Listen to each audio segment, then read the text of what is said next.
چطورید بچه‌ها؟ به کانال خودتون خوش اومدید. امروز با هم دیگه می‌خوایم ترک جنجالی گیمی هاگ از دریک که دیسپک کنریک لامار رو تمام کسایی که بهش تیک انداخته بودن رو تحلیل و ترجمه کنیم. لایک و سابسکرایب و کامنت یادتون نره. بدون معطلی بریم سراغ این ویدیو. رپ یه جنگ نرمه بین من و خودم، این دفعه فریستایل میخوام بی تورنده کنم. همین ملودی ساده شده گنگ کلن، آوانس بدم شاید تلفاتو کم کنم.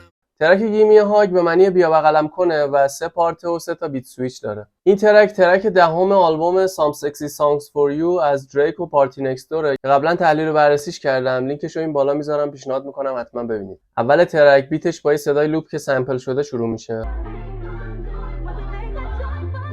این صدا ملودی اصلی بیت و تا وسطای این ترک هم تکرار میشه.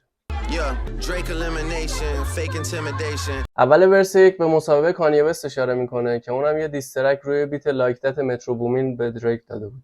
اون دیسترک رو قبلا تحلیل و ترجمه کردم، لینکش این بالا میذارم، پیشنهاد میکنم حتما ببینید. میگه آره میخواستید منو حذف کنید، الکی منو بترسونید و وحشت زدم کنید. بعد به خودش میگه یه دقیقه وایسا، نفس عمیق بکش و صبور باش.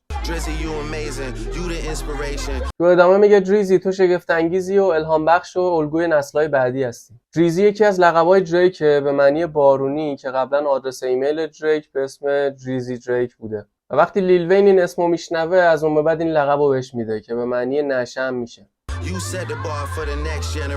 میگه تو استاندارد و سطح موزیک نسل‌های بعدی رو تعیین می‌کنی. دریک اینو به خاطر دستاوردهای بزرگ خودش مثل پرفروش‌ترین آرتیست، پرهیت‌ترین آرتیست که جدیداً رکورد مایکل جکسون هم زده بود میگه. از حقم نگذریم دریک جایزه‌های زیادی گرفته تو بخش‌های مختلف و رکوردهای زیادی هم جابجا کرده، مثل پر استریم ترین آرتیست اسپاتیفای. رکوردش حدود 110 میلیارد استریمه. خیلیه. یکی از ویژگی‌های دریک نسبت به آرتیست‌های دیگه که اونو منحصر به فرد میکنه اینه که تو سبک‌های مختلف ترک داره.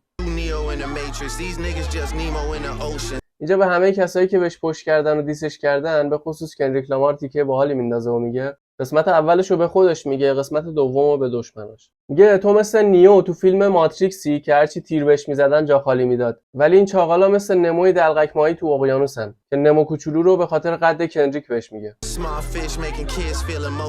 میگه ماهیای کوچیک فقط بچه‌ها رو احساسی میکنن، واسه هیچ کس خطری ندارن. که در جواب گنگ کردن و میکشیمت و این حرفای کنریک لامار بود.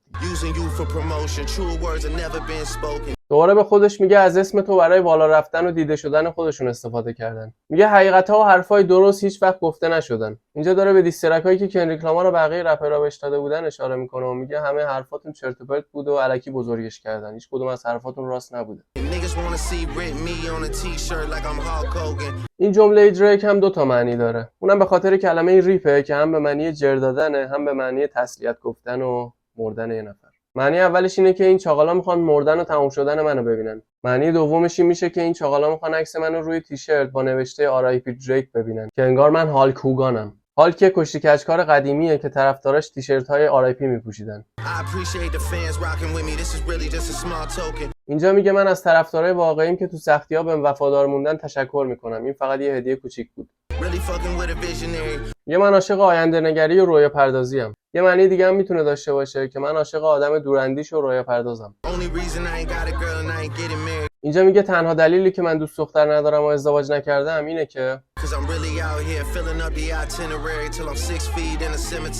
من واقعا زندگیمو گذاشتم واسه رپ و تا زمانی که بمیرم و منو توی قبر 185 سانتی بذارن این کارو ادامه میدم. قد دریک حدود 1.83 است. میگه منو مثل شخصیت سیاسی معروف با ماشینای ضد گلوله جابجا میکنن که این مسئولیتمو سنگین‌تر میکنه. منظورش اینه که مثل مسئولین دلسوز باید از زندگی خودم واسه مردم بزنم.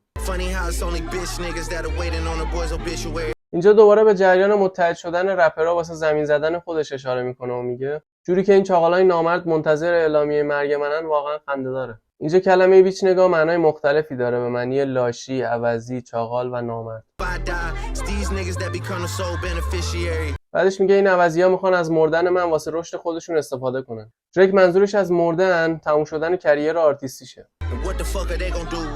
میگه هنوزم واسهتون سواله که چرا میخوان منو زمین بزنن؟ اینجا دوباره به کنریک تیکه میندازه و خرابش میکنه و میگه تو اجرای سوپر بول دخترای زیر 29 سال آوردی رو صحنه که واسط با لغتنامه رقص کیون برن. اینجا دریک به نکته درستی اشاره کرد. منظورش اینه که تویی که میگفتی محتوای موزیک من واسه جامعه و دخترها و بچه‌ها بده، خودت الان داری کارهای بدتری میکنی. میگه تویی که ادعات میشد و به من میگفتی بچه باز، الان زنا و بچه‌ها رو واسه دیده شدن خودت تومه کردی. دریک بهش میگه تو که تو موزیکات دنبال ارزش بودی، الان ارزش‌های خودت واسه پول و دیده شدن زیر پا گذاشتی. اینجا میگه قرار بود موزیکات همه رو نجات بده و آگاه کنه، ولی الان بدتر همه رو به مواد هرزگی کشوندی. ترکس هم یه جزیره است که مردم واسه خوشگذرونی میرن. دریک اینجا یه جورایی داره به کندریک میگه به خودت بیا و احساس گناه کن چون کارت اشتباه بوده، نه اینکه با چرت و پرتایی که تو موزیکات گفتی تو جزیره ترکس خوش بگذرونی. میگه الان ماه فوریه است و هوا سرده. کلمه کل توی رپ ایهام از فضای سرد و خشونت‌آمیز و بیروح فضای بیرون داره وقتی که دو تا رپر بیف میکنن، چون طرفدارای هر دو رپر مثل جنگ میخوان همدیگه رو بزنن و بکشن. اصطلاح گیلت تریپس به معنی اینه که یه نفر داره یه کار اشتباهی میکنه و خودش متوجه نیست و شما یه کاری میکنید یا یه حرفی میزنید که اون بفهمه کارش اشتباه بوده. میگه چون الان دختره یه جوری داره روی قرص مالی چت بازی میکنه انگار که سرباز ارتشه. پرشو به معنی چت بازی و بالا بودن هم هست. میگه صورت این دختره اینقدر خوشگله الان فقط میتونم به پوزیشن میشینری فکر کنم. اینجا هم بیت عوض میشه و ورس 2 شروع میشه.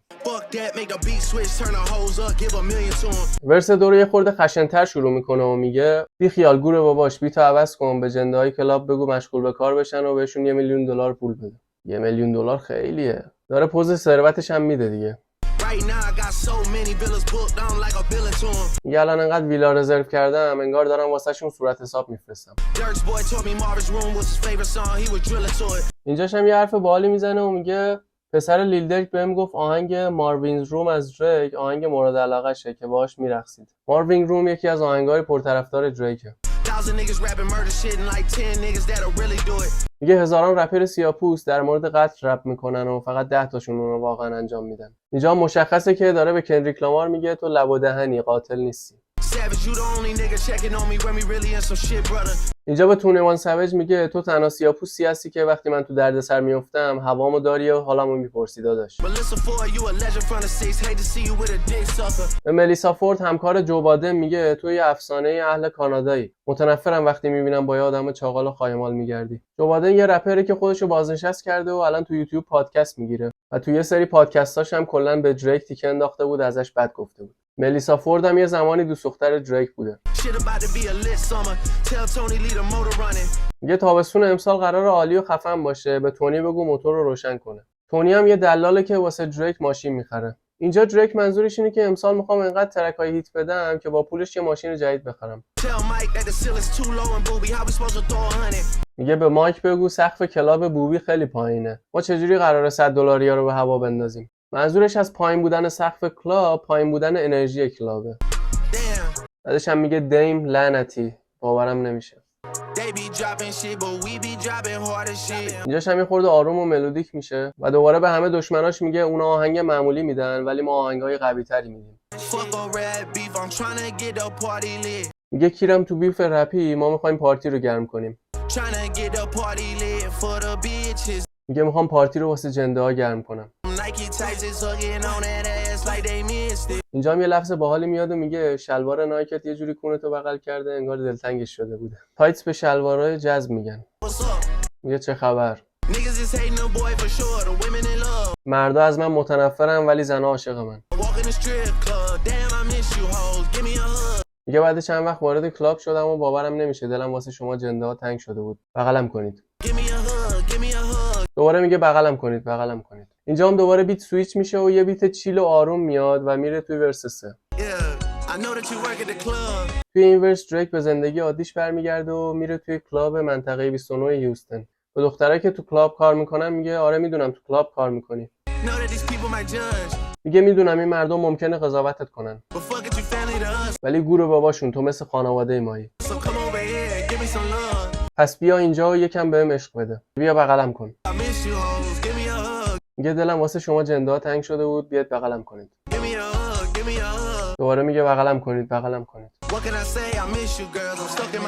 میگه چی میتونم بگم، دلم واسه شما دخترها تنگ شده بود، من تو راه هم گیر کردم. بعد میگه پرنسس، کیکی، پو، پینک، لاکشری باید بیاد روی صحنه و برقصید که همه اینا اسم دخترها بود. میگه آره بیاید رو صحنه و یکم بهم عشق و محبت بدید. میگه میدونی من همیشه چجوری میام و وارد کلاب میشم، پولو میپاشم رو هوا. میگه مردا اینجا اینقدر خرج نمیکنن. توی اوتروش میگه عزیزم دلتنگتم که به یه اصطلاحی که به معشوق میگن. میگه من دارم با تو حرف میزنم عزیزم. عزیزم دلتنگتم.